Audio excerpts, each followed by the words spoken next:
All right, so we have some good news. Canada housing starts are on the rise, okay? This is great news, and we're going to talk about why this is important and why it's significant for the economy. Let's look at just the pace of housing starts in Canada. So we jumped by 10% in May on a monthly seasonally adjusted annual basis, around 264,000 units. That's up from 241,111 units in April. 6-month trend has been an uptick of 3.8 to 247,830 units. In urban growth, we have a surge in actual housing starts in urban centers with populations of 10,000 or more, which increased by 39%, 21,652 units.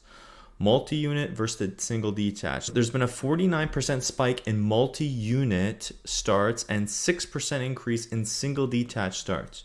Looking at the different regions in Canada, Montreal has a significant 200% increase in total actual housing starts, driven by both single detached and multi-unit starts.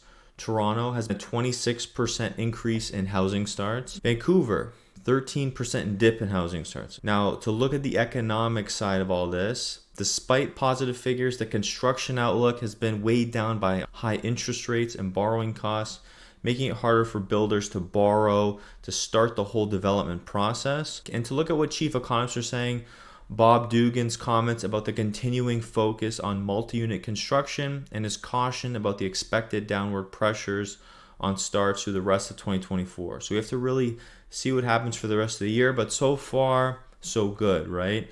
Now, I don't think this number is anywhere near it needs to be to see a really big dent, right? I think we need a lot more housing starts across the country.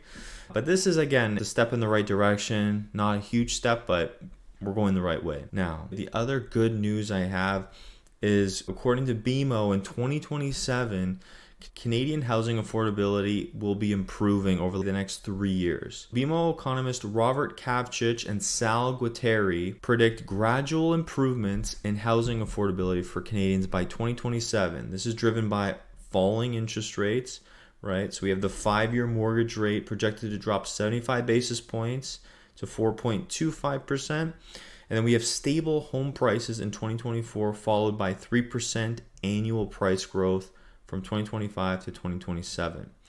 Now, rising incomes growing just under 3% per year is good, but I think that needs to be higher. I think in general, when you look at Canada, our incomes are just not growing as fast as they should be, and they're technically lower. And, in my personal opinion, I think the huge increase of immigration is actually putting downward pressure on salaries. I think it's suppressing incomes and salaries in the country because a lot of these jobs that don't pay very much, immigrants technically will take these jobs for the most part, okay? And what that does is it kind of suppresses incomes for all Canadians, which is not a good thing. So I think the immigration numbers going down over the next couple of years will help this as well. Now, obviously, affordability is still strained compared to pre-pandemic. However, with these positive factors, the economists warn that affordability in 2027 will still be strained relative to pre-pandemic levels. An immediate return to normal affordability would require a much larger change, something like 15% drop in house prices, 25% income jumps, so these huge income jumps. Mortgage rates plunging to 3% or below 3%. Not very likely to happen. Of course, could happen, but for rates to go below 3% again, it's going to take a lot of cuts. The report highlights ongoing frustrations among younger Canadians struggling with high housing costs. While the federal government has announced billions to boost construction, CMHC data shows supply is just not keeping up with the rapid population growth, again, driven by temporary residents, international students, stuff like this. The economists state that it's a historic demand shock right now, okay, in Canada. Canada's population grew by 3.2% in 2022.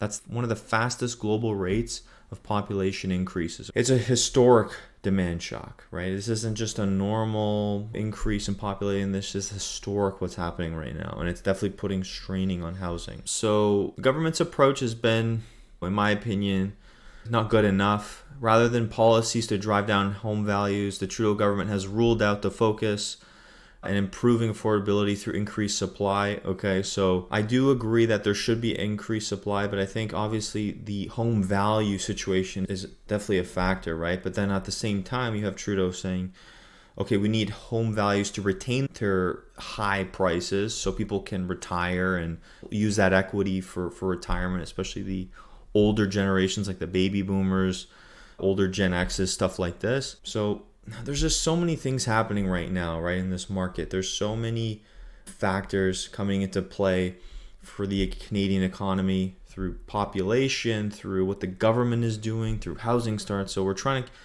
keep you up to date on everything that's happening. And of course, if you have any questions about the housing market, affordability, if you want to run numbers, if you're looking at doing any financing right now, feel free to reach out to me. I will leave all my info down below. If you guys enjoyed this video, please hit the like and subscribe for future videos, and I will see you guys in the next one. Take care.